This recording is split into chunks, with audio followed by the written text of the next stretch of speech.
పేరు సురేష్. నేను స్టూడెంట్ నుంచి వచ్చిన యాదాద్రి భువనగిరి జిల్లా ఆలేరు మండలం బౌదూరుపేట గ్రామంలో ఉన్నాం. ప్రజల ప్రేరణ పొందిన మన దర్శన దగ్గరికి ఈరోజు వచ్చినాం. ఈ పేరు సంపాదించడానికి ఎంత కష్టపడ్డాడో ఆ అన్నగారి మాటల్లో తెలుసుకుందాం. రండి. నమస్కారం అన్న, నేను స్టూడెంట్ వచ్చిన. నా పేరు సురేష్ అన్న. అసలు ప్రజల గుర్తింపు పొందిన వ్యక్తిగా మీరు ఈ బౌదూరుపేట మండల గ్రామంలో చాలా మంచి కార్యక్రమం చేశారంట. అసలు నువ్వు రాజకీయ జీవితానికి రావడానికి గల కారణాలు ఇలాంటివి అన్న మీరు తెలుసుకోవచ్చు స్టూడెంట్ నుంచి. Thank you Suresh.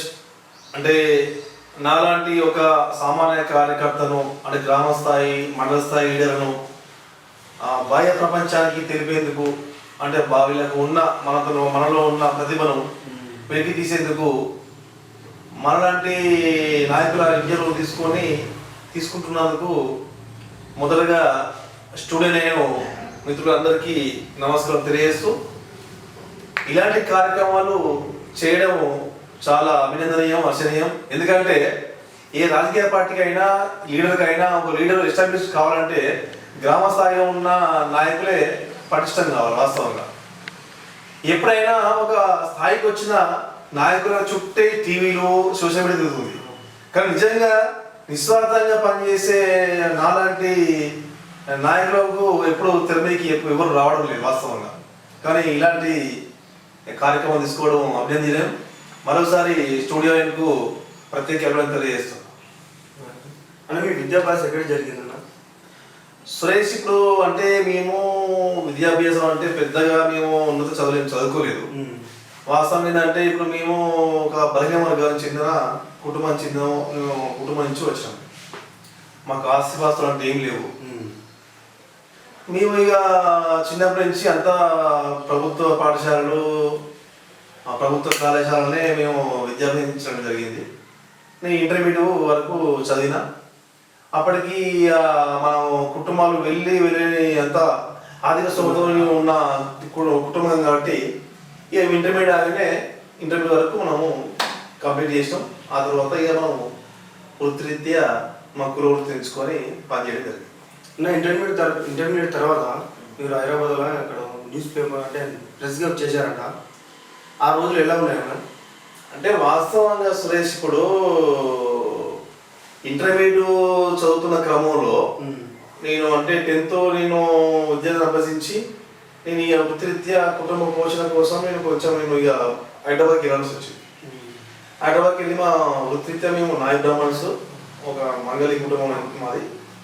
మేము ఇక మా షాప్లో నేను పని చేసుకుంటూ నేను ఉన్నా.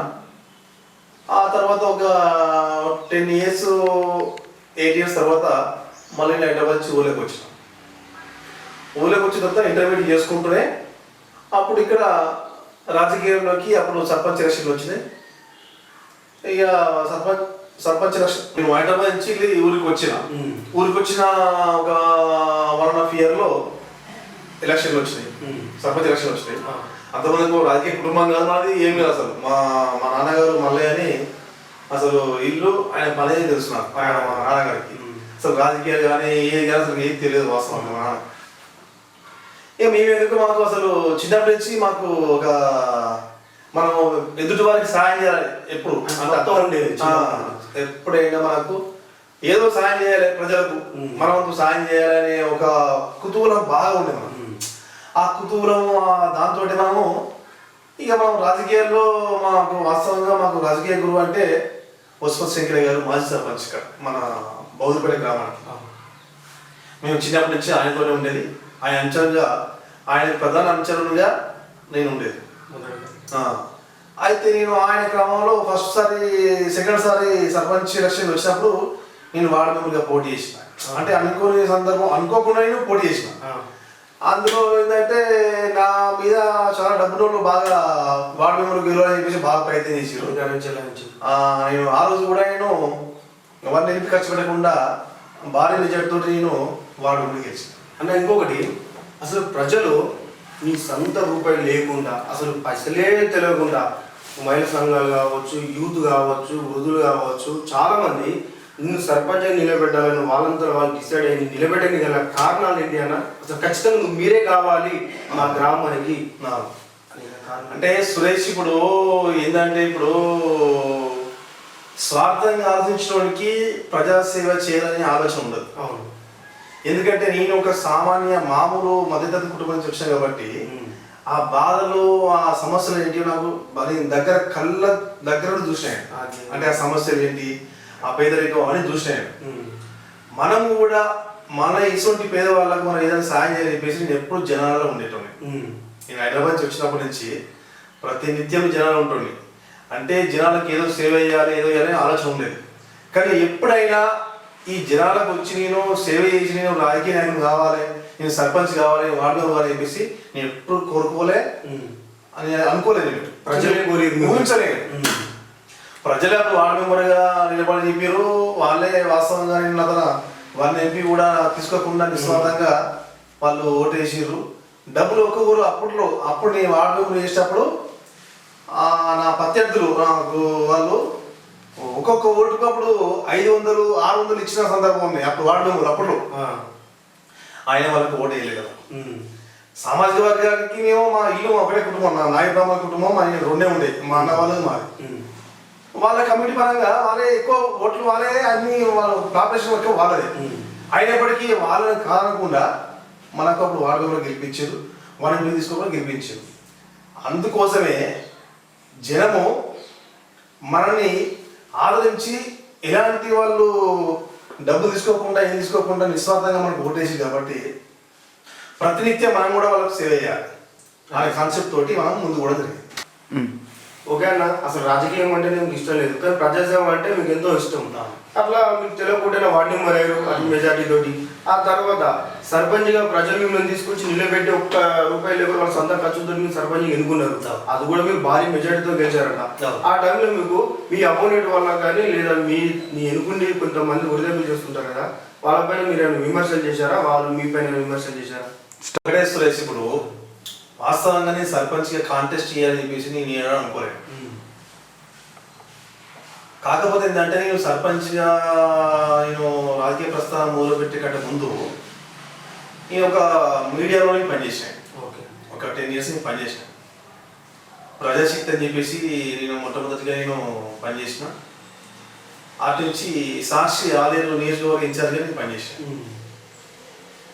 ఆ సమయంలో అంటే మా రాజకీయ గురువు ఉస్మత్ శంకర్ అప్పుడు 2 టర్ములు సర్పంచ్ గెలిచిండు. 3వసారి ఇక ఆయన ఓడిపోయిన తర్వాత ఆయన ఊరు నుంచి ఆయన వెళ్ళిపోయినాడు, హైదరాబాద్కి వెళ్ళిపోయిన తర్వాత మాకు పెద్ద దిక్కు అంటూ రాజకీయ పెద్ద దిక్కు అంటూ ఊర్లో ఎవరు లేకుండే. ఇక అప్పటిదాకా శంకరయ్య నమ్ముకున్న క్యాడ్ ఉంటుంది కదా మా ఊళ్ళో, పోలీస్ స్టేషన్ కానీ ఎంఆర్ఎఫ్స్ కానీ వాళ్ళ సమస్యల పట్ల అంతమందికి ఏ సమస్య ఉన్నా ఉస్మత్ శంకరయ్య గారే ఆయన మా సమస్యలు తీర్చేది. అతను కొంచెం విసిగి చెంది నేను ఎంత నిస్వార్థంగా పని చేసినా కానీ నన్ను ఓడగొట్టని చెప్పేసి ఒక బాధతోటి ఆయన ఊరి నుంచి వెళ్ళిపోయినాడు, హైదరాబాద్కు షిఫ్ట్ అయ్యాడు. అవడంతో ఏమైంది, మాకున్న క్యాడర్ మొత్తము చాలా ఇబ్బందులు పడుతున్నారు. అటు సర్పంచ్ ఆయన ఓడిపోయిన తర్వాత వేరే వాళ్ళు గెలిచింది ఇక్కడ. ఇక వాళ్ళతో బాగా సఫర్ అవుతుంటే ఇక ఏమైంది, మేము రాజకీయంగా మనకు పెద్దగా అనుభవం లేదు నాకు. సరే అని చెప్పేసి మేము మా అన్న అంటే మురుగడి మహేష్ అని నన్ను మీడియా తీసుకున్నాను, ప్రజాశక్తి రిపోర్ట్ తీసుకున్నాను. ఆ ప్రజాశక్తి రిపోర్ట్గా బాగా నేను చురుకుగా పనిచేసేవాడిని మీడియాలో. దాంతో నాకు అన్ని రంగాల్లో ఉన్న రాజకీయ నాయకులు కానీ అధికారులు కానీ బాగా నాకు పరిచయమై అది నాకు చాలా బేస్ అయిపోయింది. నాకు అంటే శంకరయ్య లేని లోటును నేను లోటు పూర్తి చేసేంత స్థాయికి ఎదిగాను నేను. ఎందుకంటే పోలీస్ స్టేషన్ కానీ ఎంఆర్ ఆఫీస్ కానీ రకరకాల సమస్యలు ఉంటాయి కదా, పెన్షన్ కానీ రేషన్ కార్డు కానీ ఇందిరా మిల్లు ఉండే ఆ ఇల్లు కానీ నాకు అట్లా బాగా నాకు ఒక అచీవ్మెంట్ అయింది. నాకు ఎట్లాంటి అధికారులు పరిచయం కావడం, నిజమైన లబ్ధిదారులు దరఖాస్తు చేసుకున్న వాళ్ళకు ఇక్కడ ఉన్న స్థానికంగా ఉన్న సర్పంచ్ వాళ్ళకి పనిచేయకపోవడం, సమస్యలు పట్టించుకోకపోవడం తోటి ఏమైందంటే రాజకీయంగా మనకు ఎవరు లేరు కదా మన కేడర్కు అని చెప్పేసి వాళ్ళందరూ మనకు వచ్చేవాళ్ళు. అట్లా మన పబ్లిక్ తోటి బాగా ఇంట్రాక్షన్ అయిపోయింది మొత్తం బాగా. దాంతో అంటే మా శంకరయ్య గారు సర్పంచ్ గారు లేకున్నప్పటికీ ఆ లోటును మనము ఫుల్ఫిల్ చేయగలిగాం. దాంతో వాళ్ళకి ఇందిరా మిల్లు కానీ పెన్షన్ కానీ రేషన్ కార్డు కానీ పోలీస్ స్టేషన్ కానీ ఇవన్నీ మనం చేసేవాళ్ళం. వాళ్ళకి ఎలాంటి సాయం అనేది ముందు చేసేవాళ్ళం. ఎలాంటి సాయం చేసేవాళ్ళం. అంటే చెప్పడానికి గొప్ప కాదు కానీ ఇది ఫ్యాక్ట్. ఇది మీరు కూడా తెలుసుకోవచ్చు మీరు నా గురించి. అప్పుడున్న అప్పుడు ఎలక్ట్ అయిన సర్పంచ్ గారి ఇంటికి ఎంతమంది తెలియదు కానీ మా ఇంటికి నీ సర్పంచ్ నువ్వు లేకున్నా నేను వార్డు మెంబర్ లేకున్నా రిపోర్ట్ ఉన్నప్పుడు మాత్రం రోజు 10 మంది 20 మంది వచ్చేది అలా సంవత్సరం మీద. నాకు ఇది కావాలి అది కావాలి చెప్పేసి నేను ఎవరు మా ఇంటికి వచ్చినా నా నుంచి కాదు నేను చేయదని చెప్పేసి నేను ఎప్పుడు చెప్పకపోయేది. సరే నేను చేస్తా అని చెప్పేసి నేను ఖచ్చితంగానే పని చేసేవాడిని. దాంతో పబ్లిక్లో ఒక నమ్మకం ఏర్పడ్డది. అరే పలాని జంపాల దశరథ్ అనే అబ్బాయి దగ్గర పోతే పని చేశాడు ఇంత పనులు అయితే అని చెప్పేసి పబ్లిక్ నమ్మకం ఏర్పడ్డది. అందులో భాగంగానే మళ్ళా సర్పంచ్ ఎలక్షన్ మళ్ళీ వచ్చినాయి. వచ్చిన క్రమంలో ఏమైంది, శంకరయ్య గారు మా గురువు కదా, రాజకీయ గురువు మా కన్య కదా, మళ్ళీ సర్పంచ్ కాంటెస్ట్ చేద్దామని చెప్పేసి ఆయన ఊళ్ళకి వచ్చాయి. అయితే మేము అప్పటి వరకు శంకరయ్య ఫ్యాన్లో మేము ఊర్లో ఇప్పుడు ఆయనకు క్యాడర్ బాగున్నాయి. అయితే ఏం చేసేటప్పుడు కొంతమంది ఏం చేసారంటే మాలో ఉన్న క్యాడర్నే మాకు అపోజిట్గా సర్పంచ్ లేవడదని చెప్పేసి ఫ్యాన్ తయారు చేసి అంతమందికి మాకు రాజకీయ శత్రువు ఆయన లైన్లో ఉన్నాడు సర్పంచ్ పోటీకి. వాళ్ళు ఏం చేసారంటే వీళ్ళ ఆటోని గండ వ్యాపారం అని చెప్పేసి మామూలు ఇప్పుడు విడదీసి వాళ్ళు సర్పంచ్ గా అభ్యర్థిగా కాంటాక్ట్ చేసిన. మీకు ఆపోజిట్? మాకు ఆపోజిట్ కాదు, శంకరయ్య ఆపోజిట్ కాదు. శంకరయ్య సర్పంచ్ చేయాలి, నేను కూడా శంకరయ్య సర్పంచ్ కావాలని చెప్పేసి బాగా కోరుకున్నాను. నేను హైదరాబాద్ పోతే కావాలి, మన సర్పంచ్ కావాలి, ఎక్కడైతే మనం ఓడిపోయినామో అక్కడే గెలవాలని చెప్పేసి నేను బాగా నచ్చేపి నేను మోటివేట్ తీసుకొచ్చాను. వాళ్ళకి ఆయన వాస్తవం ఇంట్రెస్ట్ లేదు, నేను ప్రాంతంలో నాకు ఇంట్రెస్ట్ లేదు, నాకు రాజకీయాలకు ఇంట్రెస్ట్ లేదు, నేను నిస్వార్థంగా 10 సంవత్సరాలు చేస్తే నాకు నన్ను ఓడగొట్టింది రా అని చెప్పేసి నేను రాలేదు. నేనే అక్కడి నుంచి తీసుకొచ్చిన. వచ్చిన తర్వాత మీరు మా ప్రత్యేక వర్గం ఉంటుంది కదా, మాలో ఉన్న ఒక వ్యక్తిని తీసుకుపోయి సర్పంచ్గా లేబెట్టి ఆపోజిట్గా వేరే ఆపోజిట్ క్యాండిడేట్ మళ్ళీ ఏం తీసుకుపోయి ఇంకోటి పెట్టారు. అరే ఇంత ముందుకు అందరం కలిసి చేస్తేనే నేను ఓడిపోయినాయి. మనలో గెల వైపు పోయి మనకు మళ్ళా సర్పంచ్గా పోటీ చేస్తాడు, ఇక మనం మనల్ని నిలబడి మనం అభాస్పాలు కావద్దు వద్దా అని చెప్పేసి అతను విరమించుకుంటా అని చెప్పి అన్నాడు. అప్పటికి ఒక 20 days బాగా ప్రచారం చేసినాం. సర్పంచ్ క్యాండిడేట్ ఈయన శంకరయ్యనే మళ్ళీ వచ్చిన హైదరాబాద్ నుంచి అని చెప్పేసి బాగా ప్రచారం చేసినాం. అసలు ఇక నేను చురుకుగా పాల్గొంటున్నాను. అప్పుడు నేను ఆలేరు కాన్స్టిట్యూన్సీ ఇన్ఛార్జ్గా నేను సాక్షి రిపోర్ట్లో పనిచేస్తున్నాను. వైఎస్ఆర్ సాక్షికి వచ్చిన పనిచేసిన క్రమంలో నాకు ఇక పత్రిక మీద ఇంట్రెస్ట్ లేదు. నాకు ఇక ఎంతసేపు శంకరయ్య అనే మా గురువుని నేను గెలిపించుకోని చెప్పేసి బాగా నేను ఒక సంకల్పంతో బాగా నేను జనాల్లో పనిచేస్తున్నాను. కొంచెం ఏంటంటే 2 సార్లు నేను సర్పంచ్ ఎలక్ట్ కావడము సహజంగా ఎవరికైనా వ్యతిరేకత వస్తుంది జనాలు. కొంచెం అంటే కొంచెం అక్కడక్కడ ఇష్టంగా ఉండడంతో అదొక పాయింట్. మళ్ళీ మా ఫ్యాన్లనే ఇంకో అబ్బాయిని తీసుకెళ్ళి విడదీసి ఆయన సర్పంచ్ పెట్టడంతో ఆయన బాగా హట్ అయిపోయింది. ఇక పరిస్థితి బాగాలేదు, నేను సర్పంచ్ నేను నిలబడను, నేను హైదరాబాద్కి వెళ్ళిపోతాను చెప్పేసి చెప్పింది. మేము అందరూ షాక్ అయిపోయాం. ఏంది నాకు అర్థం కాదు. ఇది మేము అంటే ఈ గ్రామ స్థాయి రాజకీయాలు వేరే గ్రామంతో పోల్చుకుంటే మా గ్రామం డిఫరెంట్ ఉంటుంది, చాలా డిఫరెంట్ ఉంటుంది. ఈ వర్గం ఆ వర్గం దాని పోదు, ఆ వర్గం ఈ వర్గం దాని పోదు, అంటే డిఫరెంట్. అంటే ఎలక్షన్ వచ్చే వరకు వర్గాలు ఉంటాయి, సమస్య వచ్చినప్పుడు అందరూ సమిష్టి ఉంటుంది. అదొక పాజిటివ్ ఉంది, పాజిటివ్ ఉంది. సమస్య కానీ ఆపద మంచి చెడు అన్ని కానీ అందరూ కోఆర్డినేట్ చేసుకుంటూ మంచిగా ఉంటుంది. కానీ ఈ వర్గం ఆ వర్గానికి ఆ వర్గం ఈ వర్గానికి ఎప్పుడు అట్టే ఉంటాడు, గిరగీసినట్టు ఉంటాయి మొత్తం. అయితే నేను చేయాలని చెప్పేసి అంటే నీకు నుంచి 20 రోజుల నుంచి కష్టపడి నువ్వు హైదరాబాద్ తీసుకొచ్చినాము, ఇప్పుడు శత్రువుకి వేయలేము ఓటు. మనతో ఉండి మనకు వెనుకడు వచ్చిన వాళ్ళు పోటీ వేయలేదు, ఇంకెవరికి వేస్తాం ఓటు, నువ్వు ఖచ్చితంగా పోటీ చేయాల్సిందని చెప్పేసి మేము బాగా తెగేసి చెప్పినాం. నేను లేదు రా చేయరా ఆయన నా నుంచి కాదు అని చెప్పేసి అతను తెగేసి చెప్పేసి దీంతో ఏం చేసినాము, మరి నువ్వు లేకపోతే మన ఫ్యామిలీ ఎవరు నిలబడతాని చెప్పేసి అందరినీ మన ఫ్యామిలీ ఎంతమంది కార్యకర్తలు అందరినీ మన సపోర్టర్స్ అందరూ పిలిచినాం. అయితే ఎవరు వచ్చినా నేను నిలబడను అని చెప్పేసి ఒక వాళ్ళు ఏమంటే ఓడిపోతామేమో, ఈ డబ్బులు ఓడిపోతామేమో, డబ్బులు పెట్టి ఓడిపోతామేమో, ఓడిపోయిన పేరు మనకెందుకు అనే దాంతో వాళ్ళు ఎవరు ముందుకు రాలే.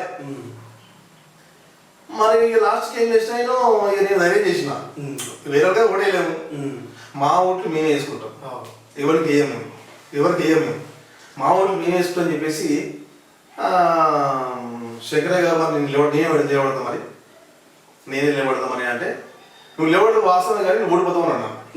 మరి మా గురువు శంకరయ్య గారు నేను ఓడిపోయినా సరే నేనే నిలబడతా.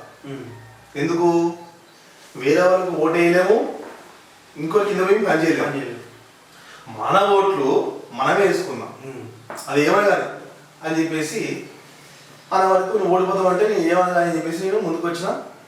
నేను అనడంతో మా సపోర్టర్స్ అందరూ దశరథ్ అయితే ఓకే, దశరథ్ అయితే ఓకే అంటే దర్శన ముందు పేరు గ్రామం అయితే అన్న అయితే ఓకే అని చెప్పేసి వాళ్ళు అందరూ బాగా రెస్పాండ్ వచ్చేసింది. నేను ఎప్పుడైతే అన్నాను దాంతో ఏమైంది, ఒక్కసారి అంటే నెగిటివ్ ఉన్న రాజకీయం మొత్తం పాజిటివ్ అయిపోయింది. నేను క్యాడర్ అయిపోయాను. దాంతో మొత్తం ఇక అంటే అప్పుడు వాస్తవంగా నాకు చాలా పూర్. నేను సాక్షి రిపోర్టర్ నేను వచ్చినప్పుడు పనిచేసినప్పుడు నాకు 5,000 రూపాయల జీతం వచ్చింది. అంటే ఆ మంత్లో ఆ సర్పంచ్ 2013 జూలై 23 తారీఖు నామినేషన్ అది ఎలక్షన్ అయింది. అంతకంటే బిఫోర్ ఒక 1 వీక్ బ్యాక్ నాకు ఒక 5,000 రూపాయల సాలరీ వచ్చింది, నాకు గౌరవవేతనం వచ్చింది సాక్షి దినపత్రికలో. ఆ 5,000 రూపాయలు తీసుకొని పోయి నేను మా బీరో ఉంటుంది, బీరో లాగర్ లోపల పెట్టి లాగేసిన. నేను తీయలే పైసలు ఏమవుతుంది ఇక ఏమున్నా ఇప్పుడు రాజకీయంగా కొంచెం ఖర్చు కావాలి కదా, వాళ్ళ ఖర్చు దాని ఖర్చు కావాలి కదా. నేను ఎప్పుడైతే నేను సర్పంచ్గా నేను నామినేషన్ వేసి నేను పబ్లిక్ వస్తున్నా ఈయన క్యాండిడేట్ అనుకుర్రో, పబ్లిక్ అంతకుముందుకు మనం సాక్షి రిపోర్టర్గా పరిస్థితి రిపోర్టర్ ఉన్నప్పుడు మనము పెన్షన్ పెట్టడం కానీ రేషన్ కార్డు ఇప్పడం కానీ వాళ్ళకు సమ్ పోలీస్ స్టేషన్ కానీ ఎంఆర్ ఆఫీస్ కానీ రకరకాల పనిచేసేది కదా. ఆ పాజిటివ్ వచ్చేసింది మొత్తం. అదే ఆ క్యాండిడేట్ ఓకే సూపర్ మాకి అన్న ఓకే రూపాయి పెట్టకుండా సరే నేను ఖచ్చితంగా అన్నీ ఎన్నుకుంటాం అన్న మనస్తత్వం అనేది ప్రజల్లో పుట్టింది. మీరైతే పక్కా మాకు ఓకే అని ఓకే అంటే వాస్తవంగా నేను గెలుస్తాను, సర్పంచ్ గెలుస్తా ఎలక్ట్ అయితే నేను సర్పంచ్ గిరి చేస్తాను నేను ఊహించుకోలేదు. మన ఓటు మనం వేసుకున్నాం అనుకున్నాం, యాదృచ్ఛికంగా దేవుని వల్ల ప్రజల ఆశీర్వాదం వల్ల మనం ఎలక్ట్ అయ్యాం. ఈ రాజకీయంగా మనము సర్పంచ్ ఎలక్ట్ చేసే క్రమంలో డబ్బులు కావాలి కదా. డబ్బులు కావాలంటే కొంచెం కొన్ని డబ్బులు మా గురువు గారు పెట్టుకుంటారు, కొన్ని డబ్బులు కూడా వాస్తవంగా ఫస్ట్ ఏంటంటే ఈ ఇంపార్టెంట్ విషయం. నేను సర్పంచ్ చేసేటప్పుడు నామినేషన్ చేసే కంటే ముందు సర్పంచ్ నేను క్యాండిడేట్ డిక్లేర్ అయినప్పుడు ఫస్ట్ అంటే మా బాల్యమిత్రుడు నా ప్రాణ స్నేహితుడు పొట్టిపల్లి సిద్ధిమలై అని ఫస్ట్ నాకు మా ఇంటికి వచ్చి ఒక 5,000 రూపాయలు ఇచ్చి.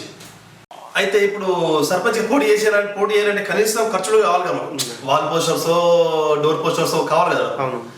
ఆ డబ్బులు పెట్టే స్తోమత లేదు అతను, వాస్తవంగా సింగిల్ ఎంపీ లేదు. ఆ సందర్భంలో ఎప్పుడైతే నేను అభ్యర్థి సర్పంచ్ అభ్యర్థి నేనే అని చెప్పేసి ఎప్పుడైతే అనౌన్స్మెంట్ అయిందో ఆ నైట్ నాకు బాలమిత్రుడు ప్రాణ స్నేహితుడు పొట్టిపల్లి సిద్ధిమలై అని చెప్పేసి మా ఇంటికి వచ్చింది. వాడు వచ్చి నువ్వేరా క్యాండిడేట్ అని చెప్పేసి వాడు బొట్టు పెట్టి 5 రూపాయలు ఇచ్చినాడు. ఆడు 5,000 ఇచ్చిండు. 5,000 ఇచ్చిన సందర్భంలో ఇక వన్ బై వన్ ఇక వాళ్ళు నాకు మహిళా సంఘాలు కానీ యూత్ కానీ సపోర్టర్స్ వాళ్ళు కానీ బాలనర్స్ అని మా బాల్యమిత్రుడు వాడు కూడా బాగా నాకు హెల్ప్ చేసాడు. సర్పంచ్ ఎలక్షన్లో బాగా నాకు నమ్మడి తిరిగినాడు. ఈ సిద్ధిమలైతో పాటు బాలనర్స్ జట్ట బాలనర్స్ అని చెప్పేసి వాడు ఇంకా నాకు చాలా బాల్యమిత్రుడు ప్రాణమిత్రుడు. ఇక అన్ని రకాలుగా వాడు డబ్బులు సాయం చేసి 10,000 వాడు. అట్లా వాళ్ళ బంధువులు కానీ వాళ్ళు కానీ వీళ్ళు కానీ 500 రూపాయలు సురేష్ నువ్వు నమ్మితే నమ్మవు కానీ తెలుగు రాష్ట్రాల్లో తెలంగాణ కావచ్చు ఆంధ్ర కావచ్చు సర్పంచ్ ఎలక్షన్లో 1 NP అంటే దైవసాక్షి చెప్తుంది నిజమే. 1 NP అంటే నా సొంత డబ్బులు జంపల దశరథ సంబంధించిన 1 NP సొంత డబ్బులు లేకుండా నేను రాజకీయంగా సర్పంచ్ గెలిచిన అంటే అది నాటే జోక్. అది ఎవరు చెప్పి నమ్మరు కానీ ఇది ట్రూ అది. ఎందుకంటే నేను అంతమందుకు జనం కోసము పనిచేసిన కాబట్టి ఆ జనం నన్ను ఆదరించి ప్రతి ఒక్కరు డబ్బులు ఇచ్చిర్రు, ఓటు వేసిర్రు. కానీ వాళ్ళని ఎప్పుడూ జీవితకాలాన్ని మర్చిపోలేదు. ఎందుకంటే వాళ్ళు ఇప్పుడు ఈరోజు ఎట్లుందంటే సురేష్ ఇప్పుడు ఎలక్షన్ వస్తున్నాయంటే నాకు ఏమి ఇస్తావు, నాకు ఎంత ఇస్తావు నాకు అవును. అని డిమాండ్ చేసిన వ్యక్తులు. కానీ పైసలు ఇచ్చి ఓడేయడం అంటే అది నిజంగా నేను పూర్వజన సుకృతం అనుకుంటాను.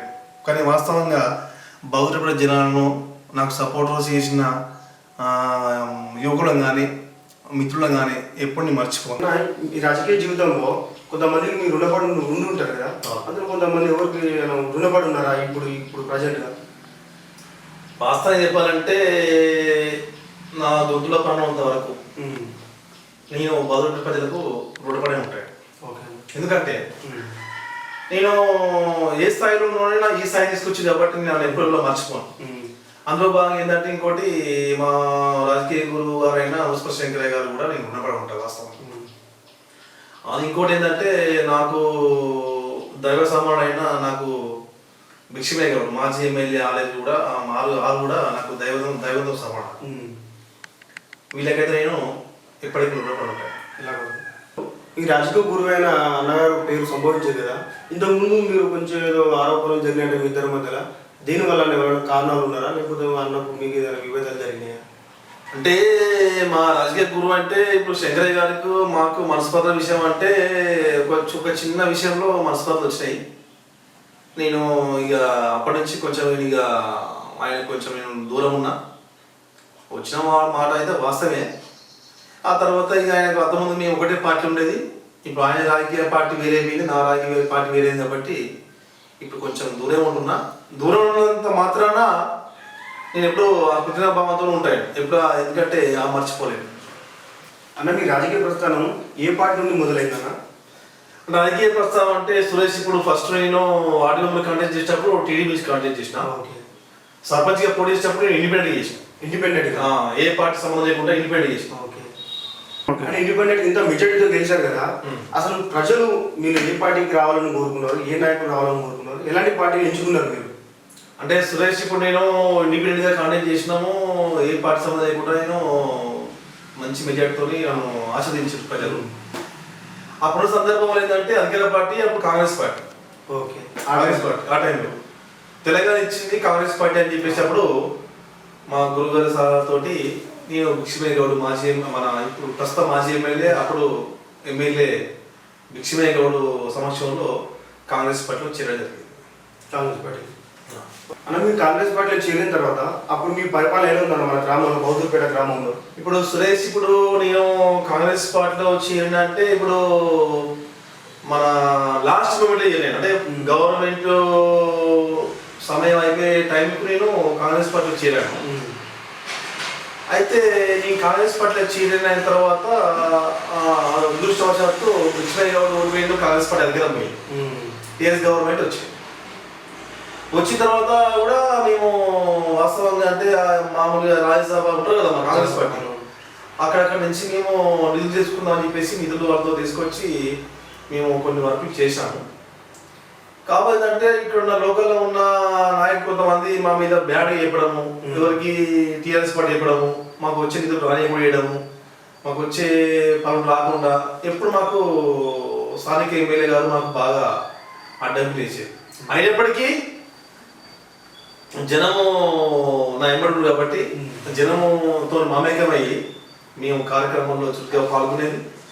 గ్రామాన్ని అసలు అపరిశుభ్రంగా ఉన్న గ్రామాన్ని మంచి వాతావరణ గ్రామాలుగా మార్చగలిగాం. ఇది ప్రజల సమన్వయంతో, వాళ్ళ ప్రజల భాగస్వామ్యంతో బాగా అయ్యింది. వాస్తవంగా ఏంటంటే సురేష్ ఇప్పుడు గ్రామీణ ప్రాంతాల్లో ఏ ప్రజలైనా ఎవరైనా ఒక సర్పంచ్ని కోరుకునేది ఒకటే, ఏమని వీధి లైట్లు కావాలి, మురికి నీళ్ళు కాలువలు కావాలి, వాళ్ళకు డ్రింకింగ్ వాటర్ కావాలి అని కోరుకుంటాం. వాటి విషయంలో మనం ఎక్కడ మనము రాజపల్లి ఈ శానిటేషన్ కానీ ప్రత్యేకంగా డ్రైవేట్ మనం వేసి ఆన్ చేసి బాగా చేయడంతో నాకు పబ్లిక్లో బాగా నాకు రెస్పాన్స్ వచ్చింది, బాగా వాళ్ళు పనిచేయగలిగారు. అంటే ఎమ్మెల్యే గారు నిధులు ఆపేసినా ఇవ్వకున్నా బాగా మనం గ్రామంలో పని చేయడం జరిగింది. అంటే ఒక సర్పంచ్ పని చేయాలంటే ఇప్పుడు ఒక పెన్షన్ ఇప్పియాలి, రేషన్ కార్డు ఇప్పియాలి, ఇవే కాదు, చాలా కార్యక్రమాలు ఉంటాయి, చాలా ఉంటాయి. అలాంటివి మేము ప్రత్యేకంగా రూపకల్పన చేసుకొని ప్రజలను వాళ్ళ భాగస్వామ్యం చేసి మేము కార్యక్రమం చేయడం జరిగింది. అండ్ ఇంకోటి మన గ్రామ సర్పంచ్ అయి ఉండి మీరు ఒక ఎమ్మెల్యే గారు చేసినంత పనులు చేశారట. ఈ మన బౌదురుపేటలో ఏ ఇంట్లో ఆడపిల్ల జన్మించిన, ఏ ఇంట్లో ఆర్థిక వెనుకబడినా మీరే ముందుండి వాళ్ళకి ఎంతో కొంత ఆర్థిక సాయం చేసేవారంట. వాస్తవం సురేష్. ఇప్పుడు అప్పుడు ఏమైందంటే, ఇప్పుడు మాకు టీఆర్ఎస్ పార్టీ నుంచి మాకు ఎలాంటి వనరులు కానీ నిధులు కానీ మాకు కేటాయించలేదు. మేము సొంతంగా ప్రజల భాగస్వామ్యంతో అభివృద్ధి చేస్తున్న కార్యక్రమం చూసి కూడా ఓర్వలేక నా మీద బాగా ఎలిగేషన్ చేసిరు, నన్ను సస్పెండ్ చేయాలని చెప్పేసి 3 సార్లు కాంప్లైంట్ చేసిన. చాలా ఆరోగ్యంగా వచ్చినాయి. ఆ విషయంలో నేను ఎక్కడ రాజపడలేదు, నేను భయపడలేదు. ఈ మాటకు వస్తే, ఇప్పుడు గతంలో నాకంటే ముందున్న సర్పంచ్ అతను అప్పుడు కాంగ్రెస్ పార్టీ అధికార పార్టీ ఉండే, అతను మండల ప్రెసిడెంట్. ఇక్కడ స్థానికంగా ఉన్న సర్పంచ్ అప్పుడు మండల president, MPTC Congress, MPP Congress, MLA Congress, MP Congress, government Congress. ఆయన ఎప్పటికీ ఆయన అవినీతి ఆరోపణలు ఎదుర్కొని సస్పెండ్ అయ్యింది. ఆయన నా విషయం కూడా అట్లా సస్పెండ్ చేయాలని అబాస్పాలు చెప్పేసి నా మీద 3 సార్లు కాంప్లైంట్ చేశారు. డిపిఓ గారికి, కలెక్టర్ గారికి, అందరికి 3 సార్లు నా రికార్డ్ సీజ్ చేస్తున్నాయి. 3 సార్లు రికార్డ్ చేస్తే నేను అవినీతికి ఎక్కడ కూడా నేను తావివ్వలేను. ఈ 3 సార్లు కంప్లీట్ చేస్తే, 3 సార్లు రికార్డ్ సీజ్ చేస్తే 3 సార్లు నాకు గుడ్ అనే వాళ్ళు ఒక సర్టిఫికేట్ నాకు ఇచ్చింది. నాకు అది నాకు ఎప్పుడు నేను మర్చిపోలేదు సంగతి జీవితంలో. సరే, మన ఊళ్ళో ఆడపిల్లలు ఇంట్లో ఆడపిల్ల జన్మించిన అందుకే సాయం చేస్తారంట కదా. ఎందుకు మన ఇంటి సొంతం మన ఇంటి వాళ్ళు ఫీల్ అవుతారంట కదా. అంటే ఒకటే నేను ఇంతకుముందు అదే అన్నాను. ఇప్పుడు వాళ్ళు ఏం ఆశించకుండా డబ్బులు ఇచ్చి మనల్ని ఎన్నుకోబడ్డారు, నిస్వార్థంగా ఎన్నుకోరు కాబట్టి వాళ్ళకి ఏదో చేయాలి. ఆ జనం కూడా ఉండాలి, జనం చేయాలి అనే సంకల్పంతో ఆడపిల్ల పుడితే కుటుంబానికి 1000 రూపాయలు ఇవ్వాలి అని చెప్పేసి మేము నిర్ణయించుకున్నాం. అట్లా మేము సర్పంచ్ ఉన్న రోజు ఆడపిల్ల పుట్టిన కుటుంబాలకు మేము 1000 రూపాయలు ఇవ్వడం జరిగింది. అంటే ఇంకోటి, మీరు 2 గెలిచారు, కాంగ్రెస్ పార్టీలో మీరు నీలమై ఉన్నారు. ఆ టైంలో టీఆర్ఎస్ ప్రభుత్వం మీకు ఎలాంటి పని చేయలేదు. కానీ ఆ టైంలో జిల్లా కలెక్టర్ గారు మీ గ్రామాన్ని నుంచి మిమ్మల్ని పిలిచి మీకు ఎంతో కొంత ఆర్థిక సాయం చేశారంట కదా. దేనివల్ల అంత పేరు కోసం? అంటే సురేష్, ఇప్పుడు 2013 ఆగస్టు 1 నేను ప్రమాణస్వీకారం చేసిన సర్పంచ్గా. ప్రమాణస్వీకారం చేసిన 1 నెల లోపలనే అప్పుడు కొత్త వచ్చి నూతన కలెక్టర్ చిరంజీవి గారు అని కలెక్టర్ గారు కొత్తగా వచ్చినప్పుడు వచ్చి ఒక బృహత్తరమైన కార్యక్రమం రూపొందించారు. సార్, మన కోసం మనం అని చెప్పేసి, మన కోసం మనమే చేసుకోవాలి, మన ఊరిని మనమే అభివృద్ధి చేసుకోవాలి అనే కాన్సెప్ట్ తోటి మన ఊరు మన కోసం మనం అని చెప్పేసి ఒక కార్యక్రమం తీసుకొచ్చింది. దాంట్లో భాగంగా ఏంటంటే గ్రామంలో శానిటేషన్ చేయాలి, మరుగుదొడ్లు నిర్మించాలి, అక్షరాస్యతను పెంపొందించాలని చెప్పేసి దాని ఉద్దేశం, ముఖ్య ఉద్దేశం. బాల్య వివాహాలు చేయకుండా అరికట్టాలి, అందరినీ విద్యావంతం చేయాలని చెప్పేసి, మరుగుదొడ్లు కట్టుకోవాలి, ఆరు బయట మలవిసర్జన చేయొద్దని చెప్పేసి ఒక మంచి కార్యక్రమం తీసుకొచ్చు. అంటే 100 రోజుల కార్యక్రమం, మన ఊరు మన కోసం.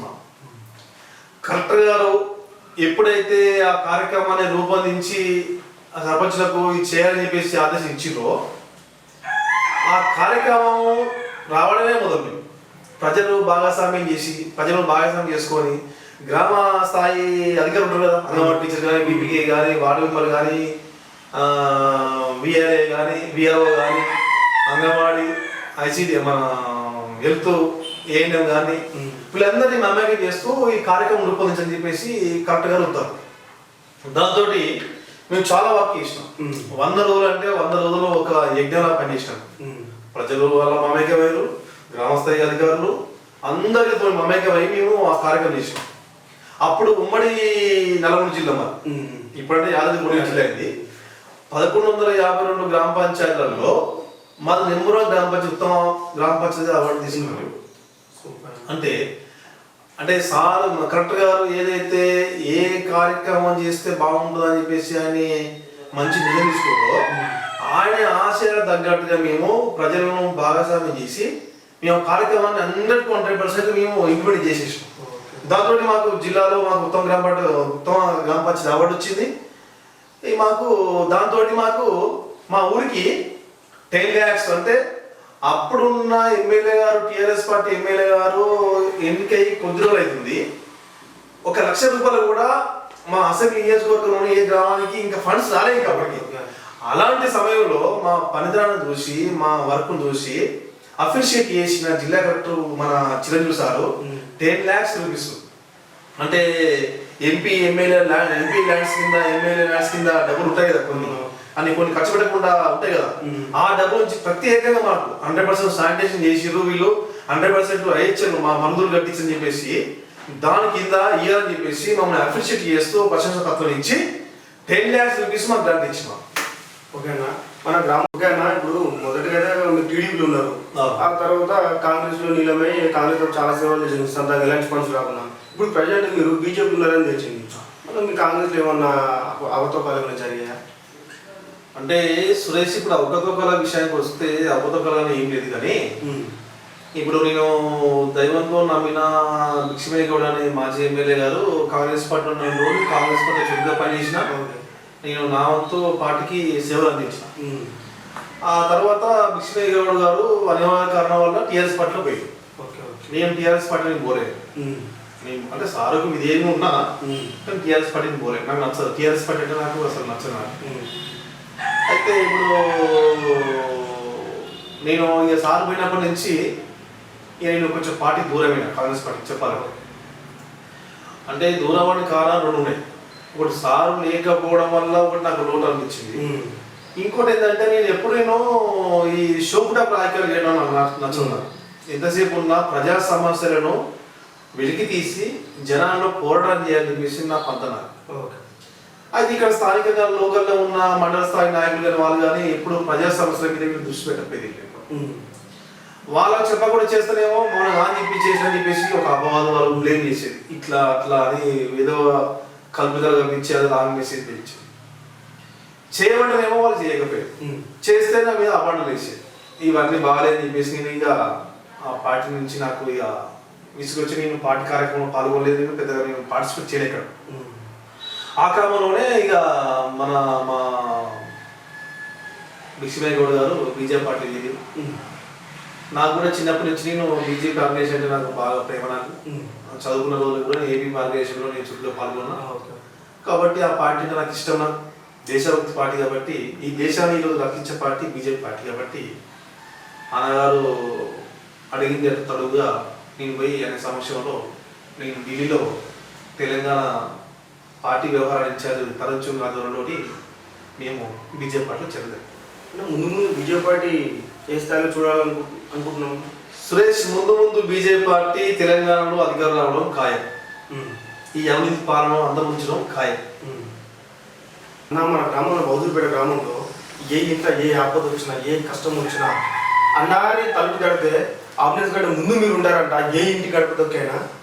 దానికి కారణం వాస్తవం సురేష్, అది వాస్తవం. ఏంటంటే ఇప్పుడు సమయానికి ఫోన్ చేస్తే ఆపదంటే అంబులెన్స్ అన్నా ఒక 2 నిమిషాలు ఆలస్యం అవుతుందో తప్ప మేము మాత్రం నేను ఎప్పుడు నేను కానీ మా అన్న కానీ అంబులెన్స్ కంటే ముందే మేము అక్కడ క్షణంలో వాడుకుంటాం. ఎందుకంటే ప్రజలు ఎంతసేపు చెప్పినా ఒకటే సురేష్, ప్రజలను నిరంతరం ప్రజల్లో తిరిగి ప్రజల మనోభావాలకు అనుగుణంగా పనిచేసేవాడిని. కాబట్టి వాళ్ళకి ఏదన్నా కష్టం వచ్చినా సుఖం వచ్చినా ఫస్ట్ మొదట ఉండే వ్యక్తి నేను మా ఊళ్ళో. వాళ్ళకు రోజు ప్రతినిత్యం ఇప్పుడు ఒకసారి ఫోన్ వచ్చిందంటే మామూలుగా అందరూ ఏం చేస్తారు, ఇక్కడ తీసుకెళ్ళి హాస్పిటల్ తీసుకెళ్తారు, అటు నుంచి వాళ్ళు వెళ్ళిపోతే అట్లా కాదు. నా అట్లా కాదు. ఇక్కడ ఆపద వచ్చిన వ్యక్తికి 1 కంటే ముందు ఉంటాము, నా సొంత కారు తీసుకెళ్తాము, హాస్పిటల్ ట్రీట్మెంట్ చేపిస్తాము, అక్కడ నుంచి రిఫర్ చేస్తే సీరియస్ ఉంటే హైదరాబాద్ పోతాము, అవసరం అంటే అక్కడనే వండుకొని అక్కడనే ఉండి అతను బాగైన తర్వాత తీసుకొచ్చి ఇంటికి వచ్చిన తర్వాత మేము అప్పటిదాకా మేము అతనితోనే ఉంటాము. మన బౌద్ధపేట గ్రామంలో అసలు మా జంపాల దశరాజన పుట్టడం మా గ్రామం తీసుకున్న అదృష్టం అని చెప్పేసి మేము కూడా చాలా అదృష్టంగా భావిస్తున్నాం. అన్న మా గ్రామంలో పుట్టడం భావిస్తున్నారు. దానికి గల కారణాలను సురేష్, ఇప్పుడు అదృష్టం అంటే అది నాదే వాస్తవంగా. ఎందుకంటే ఇంత మంచి మనసులు ఉన్న ఊర్లో నేను జన్మించడం అది నాకు అదృష్టం. అది నాకు పుట్టడం నా అదృష్టం. ఆ పుట్టి ఈ జనాన్ని సేవ చేయడం నా అదృష్టంగా భావిస్తున్నాను. అంటే ఈ అవకాశం అందరికి రాదు సురేష్. డబ్బులు పెట్టినా నీకు ఆస్పాసులు ఉన్నా నీకు హోదా నీకు రాదు. కానీ నాకు ఇలాంటి ఆస్పాసులు లేకున్నా, ఇలాంటి రాజకీయ బ్యాక్గ్రౌండ్ లేకున్నా, డబ్బులు లేకున్నా, ఏం లేకున్నా నాకు వచ్చింది కదా అది. అది ప్రజలు ఇచ్చిన ఆశీర్వాదం వచ్చింది కాబట్టి ఈ ఊర్లో నేను పుట్టి ఆ జనానికి సేవ చేయడం నేను నిజంగా ఈ జన్మకు అదృష్టంగా భావిస్తున్నాను. అన్న ఇప్పుడున్న మన రాజకీయ నాయకులలో కొంతమంది క్యాష్ ఫీలింగ్ చూపిస్తుంటారు, కొంతమంది చాలా తక్కువ ఉంది. కానీ మీరు మన బౌద్ధులపేట గ్రామంలో కావచ్చు, ఆలయం మండలంలో కావచ్చు, బహుశా నీకు తెలిసిన ఇక్కడ మన యాదాద్రి భువనగిరి జిల్లాలో ఎక్కడైనా ఏ ఇంటికి పిలిచిన ఏ కార్యక్రమంకైనా మీరు ముందు నడిపిస్తారట. అవును సురేష్, ఇప్పుడు వాస్తవంగా ఇప్పుడు ఈ కుల వివక్షత అనేది నిజంగా నేను సర్పంచ్ ఉన్నప్పుడు, సర్పంచ్ లేనప్పుడు ప్రజెంట్ కూడా నేను ఆ వివక్షతను ఎదుర్కొంటున్నాను కొంచెం. ఏంటంటే ఇప్పుడు బౌద్ధపేటలో ఎవరిని అడిగినా పలాని దశన్న యశవంతుడు అంటే ఏవాడు మనవాడు వాడు పనిచేస్తారా అని అంటారు. కానీ కొంతమంది, అంటే అందరు కాదు, కొంతమంది మా ఊర్లో కొంత అంటే మా క్యాస్ట్ కంటే కొంచెం అప్పర్ క్యాస్ట్ ఉన్న వాళ్ళు వాడు మంగళోడు వాడు వాడైంది అని చెప్పేసి వాళ్ళు నన్ను కొంచెం కించపరిచే విధంగా, చిన్న చూడే విధంగా కొంచెం చేస్తారు. ఎందుకంటే వాళ్ళు చేయడం కారణం ఒకటే, అరే ఆడు ఆస్తి పాస్తుల్లో మనతో సముద్రం కాదు, డబ్బుల్లో కాదు, భూమి జాగుల్లో ఎక్కడ కాదు, ఏం కాకుండా వాడికి ఇంత క్రెడిబిలిటీ వస్తుంది, వాడు లీడర్ వాడు షేర్ అవుతుండు, వీడు ఎట్లన్నా వీడిని అధ్యాయం చెప్పేసి కొంతమంది నాతోటి ఉన్న వేరే నాకంటే ఎక్కువ కులాలు ఉన్నాను, వాడు ఆ కులం అంతో ఎట్లా పోతావు, వీడు ఈ కులం ఎట్లా పోతావు అని చెప్పేసి కొంచెం వాళ్ళు బాగా వాళ్ళు అది చేసుకుంటే వాళ్ళు నాకు అంటే నా మీద కోపంతో అట్లా నన్ను ఎట్లా పెట్టినా తగ్గించాలని ఉద్దేశంతో ఆ రకంగా చేసి. కానీ ఎప్పుడు కూడా వారు కూడా నేను ఎంత చిన్న స్థాయి కుల చిన్న వ్యక్తి అయినా నన్ను ఆదరించారు, ప్రేమించారు, వాళ్ళ మాట పట్టించుకోలే, వాళ్ళ పాచికలు ఎక్కడ పారలే. అది సార్ అన్న జంపల దసరా అన్న పేరు అది అమ్మనాన్న పెట్టే పేరు, కానీ దర్శన అని ధర్నాల దర్శన అని పిలువబడుతున్నారు జనము. అన్యాయం వైపు పోరాడేట చాలా వరకు అందులో పేరు వచ్చిందని చెప్పేసి అంటున్నారు. దీనివల్ల వచ్చింది సార్ పేరు నేను అనుకుంటున్నాను. అయితే సురేష్ ఇప్పుడు విషయం ఏంటంటే మేము ప్రతిపక్ష సర్పంచ్ అప్పుడు ఏదైనా సమస్య అడిగితే అధికారులు కానీ వీళ్ళకి కానీ పోలీస్ స్టేషన్ కానీ ఎంఆర్ ఆఫీస్ కానీ ఎంపీడీ ఆఫీస్ కానీ వగేరా వగేరా మన ప్రభుత్వ కార్యాలయంలో ఈ టీఆర్ఎస్ పార్టీ వాళ్ళు స్థానిక ఎమ్మెల్యే తోటి అన్ని అట్లా చెప్పించేవాళ్ళు. ఏమని పలానాడు వస్తే పని చేయదు, పలానాడు ఏ సమస్య జన సమస్య తీసుకొస్తే మీకు చేయదని చెప్పేసి వాళ్ళు బుక్కులు జారీ చేసేవాళ్ళు కాదు. కామన్ నేను జన సమస్య అంటే పెన్షన్ కానీ, రేషన్ కార్డు కానీ, పోలీస్ స్టేషన్ సమస్యలు కానీ, ఎంఆర్ ఆఫీస్ భూ సమస్యలు కానీ, ఎంపీడీ ఆఫీసు ఏదైనా అభివృద్ధి కార్యక్రమాలు కానీ పోతే వాళ్ళు రెస్పాన్స్ చేయలేదు. వాళ్ళు రెస్పాన్స్ చేయకపోతే ఏం చేస్తాం, ప్రతిపక్షం ఉండదు కదా అన్నమాట. మనం ప్రతి విషయాన్ని మనము పబ్లిక్ తీసుకుపోవాలని చెప్పేసి ఆ సమస్య మీద ప్రజలతో భాగస్వామ్యం చేస్తూ నేను ఎప్పుడు ధర్నాలు, రాస్తారోకోలు, నేను కార్యక్రమాలు చేసేవాడిని. దీంతో ఏ ఆఫీస్ పోయినా ధర్నాల దశన్న అని చెప్పేసి అట్లా అందరూ మన గ్రామంలో ముందుకు అంత వచ్చారు. సరే నెక్స్ట్ అన్న ముందు ఎలాంటి రాజకీయ పరిపాలన కావాలని కోరుకుంటున్నారు? ఒకటే సురేష్, ఇప్పుడు నీతివంతమైన పాలన, ప్రజలు ఏదైతే కోరుకురో ప్రజల మనోభావాలకు అనుగుణంగా పనిచేసే ఒక నిస్వార్థపరమైన నాయకుడు కావాలని చెప్పేసి కోరుకునే సమాజంలో ఒక వ్యక్తిగా నేను కోరుకుంటున్నాను. అది ఆ నీతివంతమైన పాలన బీజేపీలో సాధ్యం చెప్పేసి నేను ప్రగాఢంగా విశ్వసిస్తున్నాను. ముందు మన బీజేపీ పరిపాలన ఎలా ఉంటుందన్న ప్రజలు? ఇప్పుడు సురేష్ 29 రాష్ట్రాల్లో ఇప్పుడు ఆల్మోస్ట్ 19 రాష్ట్రాలు 20 రాష్ట్రాల్లో బీజేపీ ప్రభుత్వమే పాలిస్తుంది రాష్ట్రాలలో. రేపు కూడా అంటే ఆ పార్టీ ముందు రోజులు ఇప్పుడు పార్టీ ఎక్కడ అవినీతి తావు లేకుండా ఒక నీతివంతమైన పాలన అందించేందుకు ముందుంది బీజేపీ పార్టీ. కాబట్టి ఆ పార్టీ రానున్న రోజుల్లో తెలంగాణతో పాటు అన్ని రాష్ట్రాల్లో అధికారం వచ్చి బీజేపీ పార్టీ అధికారం వచ్చి నీతివంతమైన పాలన అందిస్తుందని చెప్పేసి మేము నమ్ముతున్నాం. మన గ్రామం ముందు ఏ స్థాయిలో చూడాలని కోరుకుంటున్నాను? ఒకటి మీ ప్రజాసేవ కోసం ఏ స్థాయిలో ఉండి మీరు ఆ ప్రజాసేవ? నేను ఒకటే నేను కోరుకునేది, నేను ఏదో చెప్పేసి నేను సర్పంచ్ కావాలి, ఈ స్థాయి కావాలని అనుకోలేదు. జనమే తీసుకొచ్చారు, ఈ జనం ఇచ్చిన భిక్ష, ఈ పదవి కానీ, ఈ హోదా కానీ, ఈ పేరు కానీ జనం ఇచ్చిన భిక్ష. నేను ఇంకా పై స్థాయికి ఎదిగేయడం కంటే నాలాంటి వాళ్ళని ఇంకా 10 మంది తయారని చెప్పేసి నా ఆలోచన. అన్న మన రాష్ట్ర ప్రభుత్వం కొన్ని పథకాలు నిర్మించి గ్రామంలోకి ఇలాంటి పథకాలు చేయాలి, ఇలాంటి కార్యక్రమాలు చేయాలి. ఆ తర్వాత మన జిల్లా కలెక్టర్ గారు కూడా కొన్ని పథకాలు నిర్మించారు. ఎలాంటి అంటే స్వచ్ఛమైన పథకాలు. అలాంటి రాష్ట్ర ప్రభుత్వము జిల్లా కలెక్టర్ గారు చేసిన పథకాలు కాకుండా మీరు సొంతంగా గ్రామంలో కొన్ని పథకాలు కానీ కొన్ని కార్యక్రమాలు చేశారట మీ సొంత ఖర్చుతోటి. అవి కొంచెం తెలుసుకోవచ్చు అన్న మా స్టూడియో నుంచి. ఇప్పుడు ప్రభుత్వం కూడా కొన్ని అంటే గ్రామ పంచాయతీ బలోపేతం చేయాలి, గ్రామంలో ప్రజలను అవేర్నెస్ చేయాలని చెప్పేసి కొన్ని రాష్ట్ర ప్రభుత్వం కొన్ని పథకాలు కానీ కొన్ని కార్యక్రమాలు వచ్చాయి గ్రామ పంచాయతీ.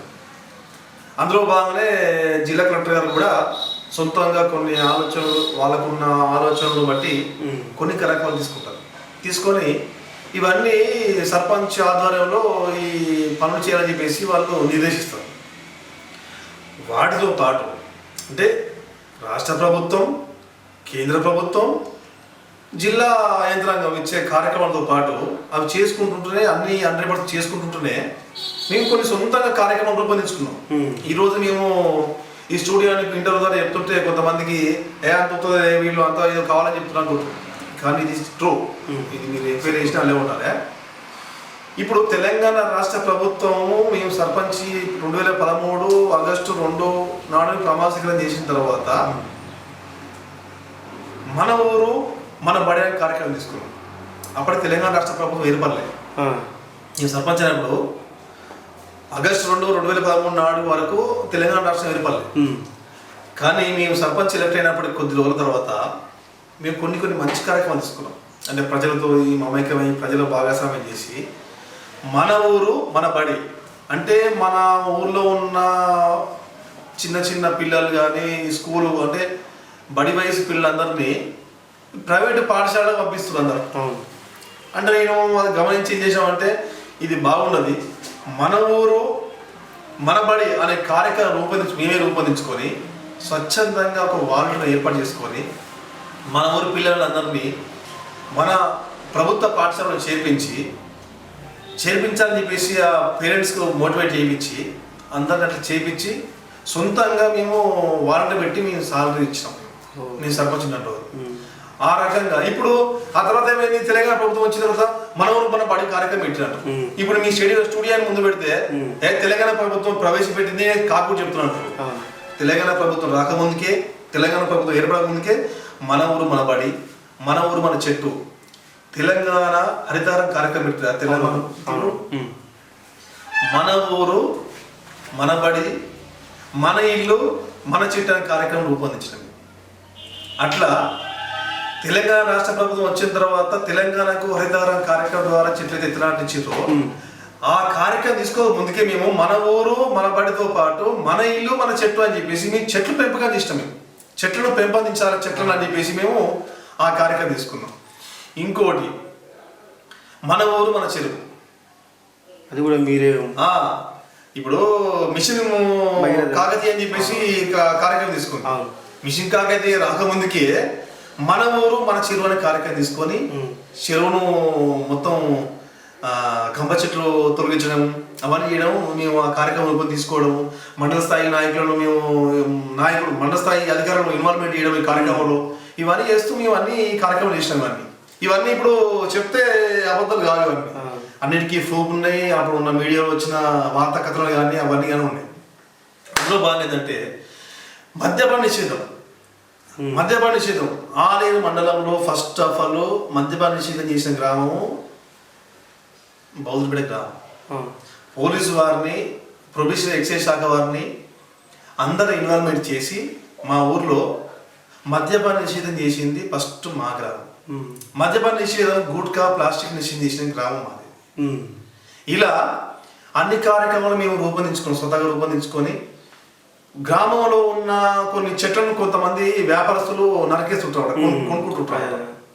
మేమేం చేసామంటే గ్రామంలో ఉన్న అవి పట్టా ల్యాండ్లో కావచ్చు, ప్రైవేట్ ల్యాండ్లో కావచ్చు, ఏమేమి చెట్లు ఉన్నాయి అని చెప్పేసి మేము సర్వే చేయించినాం. గ్రామస్థాయి అధికారులను ఇన్వాల్వ్మెంట్ చేయించి ఏ సర్వే నెంబర్లో ఏ సర్వే నెంబర్లో ఏ చెట్టు ఉంది, ఏ రైతు పొలంలో చెట్టు ఉంది అని చెప్పి సర్వే చేయించి ఆ సర్వే ప్రకారంగా ఒక లిస్ట్ తయారు చేసి ఒక నివేదిక తయారు చేసి గ్రామ పంచాయతీ పొందుపరచడం. నెంబర్ల వారికి వేసి ఆ చెట్టు కొట్టద్దు. పలానా సురేష్ వ్యవసాయ భూమిలో సర్వ నెంబర్ 2 నెంబర్లో వేప చెట్టు ఉంది, ఈ నెంబర్ వేప చెట్టు నెంబర్ సీరియల్ నెంబర్ 12, ఇది కొట్టవద్దు కొట్టేయద్దని చెప్పేసి ఆయనకు మోటివేట్ చేయించి దాన్ని అట్లా ఆయనతో ఒకటి బాండ్ రాయించుకొని అట్లా మేము కార్యక్రమాలు చేస్తాం. ప్రభుత్వం చేయలేని కొన్ని పనులు ఆ టైంలో మీరు చేశారంటే యాక్సెప్ట్ అన్నా మీకు మీకు మీ ఊరుకు అన్న నీ మీద ఒక ఆరోపణ విన్నానన్న, బౌద్ధపేటలో గ్రామ సర్పంచ్ నిలబడద్దని చెప్పేసి మున్సిపల్లో కల్పించడానికి ఒక ఆరోపణ మీరే చేశారట. ఏది మున్సిపల్ మేమే చేయించాం, మేమే చేయించిన ఆరోపణ వచ్చింది, అది ఎంత ఉంది కదన్నా? అయితే సురేష్ ఈ మాట వాస్తవమే. ఇప్పుడు తెలంగాణ రాష్ట్ర ప్రభుత్వం మున్సిపాలిటీ చేయాలా వద్దా అని చెప్పేసి ఇప్పుడు ఏ గ్రామాన్ని మున్సిపాలిటీలో విలీనం చేయాలి, ఏ గ్రామాన్ని మున్సిపాలిటీ విలీనం చేయొద్దు అని చెప్పేసి విచక్షణ అధికారం రాష్ట్ర ప్రభుత్వానికి ఉంటుంది. నేను ఆఫ్టర్ ఆల్ సర్పంచ్ గారిని పనిచేసామని మళ్ళీ అందరూ ప్రతిపక్ష పార్టీలో ఉన్న sarpanch, MPTC TRS, MLA TRS, MP TRS, ప్రభుత్వం టీఆర్ఎస్, ఎంపీపీ టీఆర్ఎస్, అందరు టీఆర్ఎస్ ప్రజాప్రతినిధులు ఉన్నప్పుడు నేను ఒక గ్రామ పంచాయతీ సర్పంచ్ ఉన్నప్పుడు నేను ఒక్కరిని చేయమంటే అవుతుందా?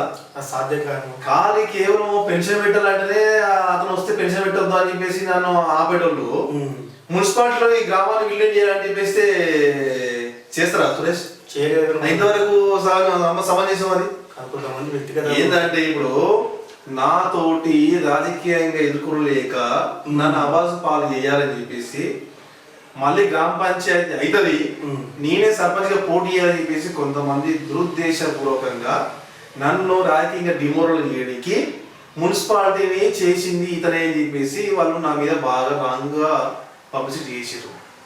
వాస్తవంగా ఏంటంటే జనానికి ఏమైనా తెలియదు కదా, సర్పంచ్ కంపెనీ చేసిన అనుకుంటు.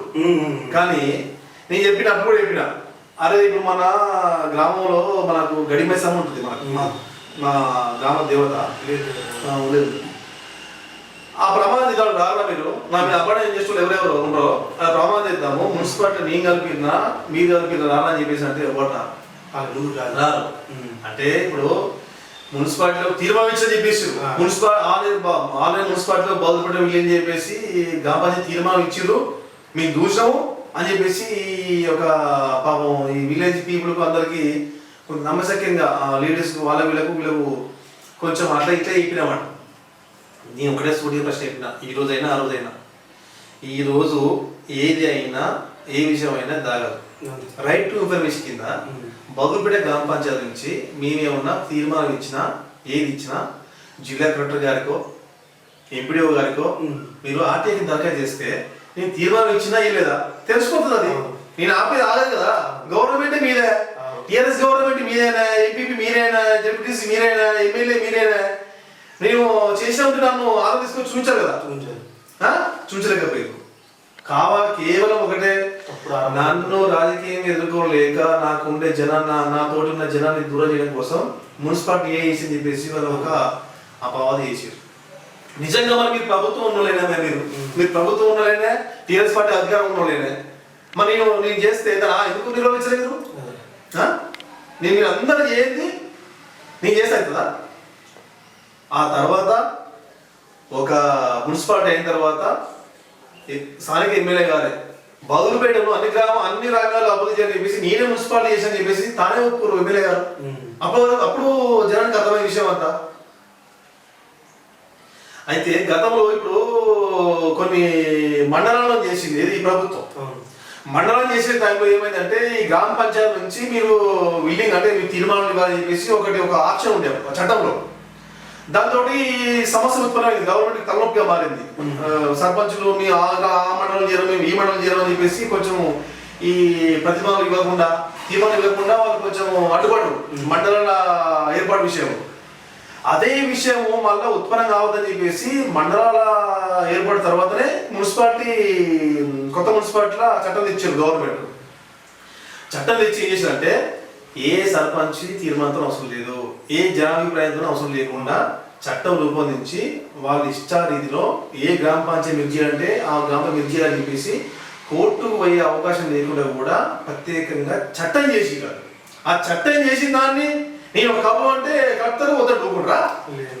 నా రాజకీయంగా ప్రత్యర్థులు కొంతమంది నిన్ను ఎదుర్కోలేక నిన్ను మీద చాలా ఆరోపణలు వేసాడు. ఈ విషయంలో కూడా కొన్ని విషయంలో నిన్ను అంటే ఎదగలేక నిన్ను తొక్కేయాలని మరి వాళ్ళపై నీ ఎలాంటి ఆరోపణలు చేస్తున్నాడు? ఇప్పుడు సురేష్ రాజకీయంగా వాస్తవంగా నన్ను డిమోరల్ చేయాలని చెప్పేసి నన్ను మీద లేనిపోని ఆరోపణలు అని ఈ మున్సిపాలిటీ అని అదని ఇదని లేనిపోని అన్ని నా మీద ఆరోపణలు చేశారు. అయితే ఇప్పుడు నేను మున్సిపాలిటీ విషయంలో నేను వాస్తవంగా వీళ్ళు చేసేది వీళ్ళు చేసే వీళ్ళు కాబట్టి నేను వాస్తవంగా ఆ విషయంలో శ్రద్ధగా ఉన్నా. ఆ సందర్భంలోనే రాష్ట్ర ప్రభుత్వం మహాత్మా గాంధీ జాతీయ ఉపాధి హామీ కూలీలకు ఒక సంవత్సర కాలం నుంచి డబ్బులు రావడం లేదు. రాకపోతే వాళ్ళందరినీ తీసుకొని పోయి ఎంపీడీ ఆఫీస్ ముందర నేను బయట నుంచి పెద్ద ఎత్తున రాస్తారోకి వేసిన ధర్నా చేసిన సంతకాలు మనం పాల్గొనే సంతకం పెడతాం కదా. పెడితే ఈ సంతకాలు పెట్టించి మున్సిపాలిటీ కావాలని చెప్పేసి మీ అందరూ సంతకం పెట్టించని చెప్పేసి ప్రాబ్లం వేసిన మీద. అదే విధంగా రకరకాల ఎత్తులు వేసిర్రు, నా కులం పేరు తీసి ఇచ్చిర్రు, నన్ను రకరకాల ఇబ్బంది పెట్టిర్రు. కానీ ఎక్కడ కూడా ఇబ్బంది పెట్టినా నేను కలపలేను.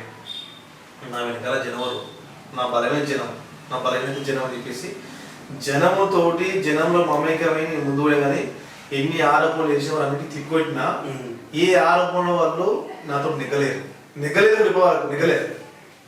కూడా కడిగా మొత్తం ఎక్కడ బయటకు వచ్చినా కానీ ఏ ఆరోపణలో నేను ఎక్కడ నేను తలంచుకుని పోయింది ఎక్కడ లేదు.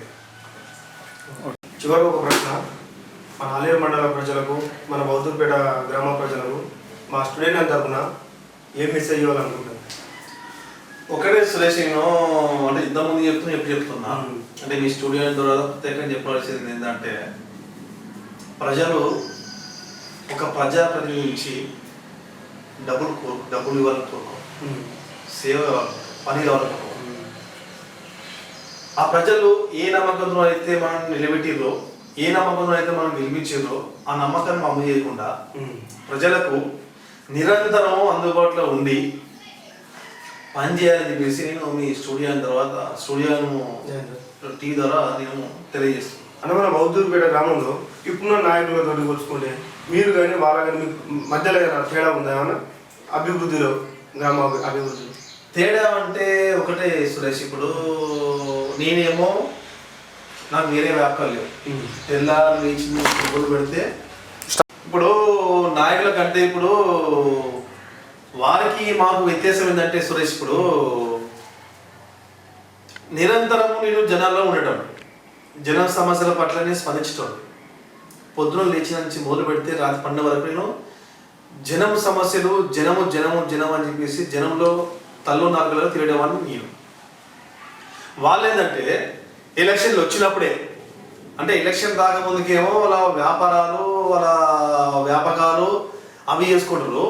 ఎలక్షన్ వచ్చినప్పుడే మామ తమ్మి అన్న చెల్లి అని చెప్పేసి వాళ్ళు పోతున్నారు. నేను అట్లా కాదు, అది పని ఉండని పని లేకపోని ప్రజల సమస్య అంటే నేను ఎప్పుడు నిరంతరం వాళ్ళ ప్రజలతోనే ఉంటాను, ప్రజలతో మమేకమై ముందుకు పోతున్న రోజు నేను. వాళ్ళు ఎలక్షన్ వచ్చినప్పుడే పనిచేస్తారు, నేను అట్లా కాదు. వాళ్ళు డిఫరెంట్. వాళ్ళు ఎలక్షన్ ఉండని రాకపోని గెలవని ఓడని ఏమైనా కానీ జనంతో నేను రోజువారి కార్యక్రమంలో జనంతో ఉంటూ నేను జనంతో నేను మమేకం ఉంటాను. వాళ్ళకు మాకు వ్యత్యాసం అంటే మీ గ్రామం చేసిన అభివృద్ధి కొన్ని ప్రజాసేవకు సంబంధించిన కానీ కొన్ని మంచి పనులు కానీ కొన్ని అవార్డు ఎంపిక అయ్యారట, ప్రభుత్వం తరఫున కానీ కొన్ని అవార్డుకి ఎంపిక అయ్యారట. మళ్ళీ మధ్యలో ఉన్న ఎంపికను నిన్ను తొక్కేశారని నీ మీద కొన్ని ఆరోపణలు చేశారు. ఎందుకంటే అవార్డు పొందకుండా మీకు అవార్డు రాకుండా చేశారట. దానికన్నా కారణాలు ఏంటంటే అలా అంటే సురేష్, ఇప్పుడు దేశవ్యాప్తంగా ఇప్పుడు అంటే 100% మరుగుదొడ్లు నిర్మించడం కానీ పరిశుభ్రత అన్ని రకాలుగా గ్రామంలో అన్ని మంచిగా శానిటైజ్ చేయడంతో చేసిన గ్రామాలకు అంటే ఒక అంటే ఆ గ్రామ పంచాయతీ ప్రోత్సహించేందుకు సెంట్రల్ గవర్నమెంట్ నిర్మల్ భారత్ పురస్కార్ అవార్డుకి ఎంపిక చేస్తారు. అందులో భాగంగా మాది 1152 గ్రామ పంచాయతీలు ఉమ్మడి జిల్లా నల్గొండ జిల్లాలో మా గ్రామానికి ఎంపిక ఏమని చెప్పేసి ప్రతిభను పంపిరు. ఎవరు? సెంట్రల్ గవర్నమెంట్ పంపితే సెంట్రల్ గవర్నమెంట్, స్టేట్ గవర్నమెంట్ పంపితే స్టేట్ గవర్నమెంట్ జిల్లా కలెక్టర్కు ఆదేశిస్తే అంటే వాళ్ళు చూసిన తర్వాత ఏ గ్రామం ఉందని చెప్పేసి అంటే బౌద్ధ గ్రామ పంచాయతీ చెప్పేసి మా పేరును మా నిర్మల్ భారత్ పురస్కార్ అవార్డుకు ఎంపిక చేసినారు. అలా అన్ని అప్పుడు ఆల్మోస్ట్ అన్ని దినపత్రులు కూడా ప్రచురణ అయింది. బౌద్ధపేట గ్రామ పంచాయతీ నిర్మల్ భారత్ పురస్కార్ అవార్డుకు ఎంపికని చెప్పేసి కూడా పేపర్లు వచ్చింది. కానీ లోకల్గా కొంచెం కాంగ్రెస్ పార్టీ ప్రతిపక్ష పార్టీ సర్పంచ్కి వస్తే మాకేడ గిల్టీ ఉంటుందో అని చెప్పేసి వాళ్ళు ఏం చేసి టీఆర్ఎస్ పార్టీ వాళ్ళు దాన్ని అక్కడ దాకా వెళ్ళకుండా దాన్ని క్యాన్సిల్ చేయించారు. అదేవిధంగా ఇంకోటి ఏంటంటే సంసద్ ఆవాజ్ యోజన గ్రామ పంచాయతీ కూడా కొన్ని ఎంపిక ఇచ్చింది రాష్ట్రంలో. ఆ గ్రామ పంచాయతీ దానికి కూడా అవార్డుకు మమ్మల్ని ఎంపిక చేసారు వాస్తవంగా జిల్లాలో. దాన్ని రద్దు చేయించారు. ఇంకోటి ఏంటంటే ఇప్పుడు తెలంగాణ గవర్నమెంట్ వచ్చిన తర్వాత ఈ ఏది వీధి లైట్లు బాగా భారం అవుతుంది, కరెంటు బిల్లు భారం అవుతుందని చెప్పేసి ఈ ఎల్ఈడి లైట్లు తేవాలని చెప్పేసి మన ఒక ప్రతిపాదన ఇచ్చింది గవర్నమెంట్. అందులో భాగంగా ఎల్ఈడి లైట్లు ఎల్ఈడి వెలుగులు చేయాలని చెప్పేసి రాష్ట్రంలో అన్ని గ్రామాలు చేయాలని చెప్పేసి మోడల్ గ్రామ పంచాయతీగా ఫస్ట్ మా విలేజ్ ఎంపీ జిల్లా పిల్లారిపల్లి భువనగిరి మండలం, పోచపల్లి ప్లస్ మండలం పిల్లారిపల్లి మాది రెండు ఎంపీ చేసారు. ఏది ఎల్ఈడి వెలుగులకు ఇవ్వాలి. ఫస్ట్ అక్కడ ఉన్న ఏజెన్సీ వాళ్ళు గవర్నమెంట్ ఉపదేశం ఏజెన్సీ వాళ్ళు మా రెండు గ్రామ పంచాయతీలో ఎంపీ చేసారు. అంటే ఇక్కడ థర్డ్ వైలు ఉంది, అన్ని కార్యక్రమాలు ఉన్నాయి అని మేము ఊరు ఎంపీ చేసారు. అది కూడా రద్దు చేయించారు. ఇట్లా ప్రతిసారి 15th ఆగస్టుకు 26 జనవరికి అంటే ఉత్తమ ప్రతిభా కనబరిచిన సర్పంచ్లకు కానీ సెక్రటరీలకు కానీ అందరికీ వాళ్ళకు ఎంపీ చేస్తారు. ఇది ఉత్తమ గ్రామ పంచాయతీ ఎంపీ చేస్తారు. చూసిన అయితే ప్రతిసారి ప్రతిభాలు మండలి నుంచి మా ఊరే పోయేది.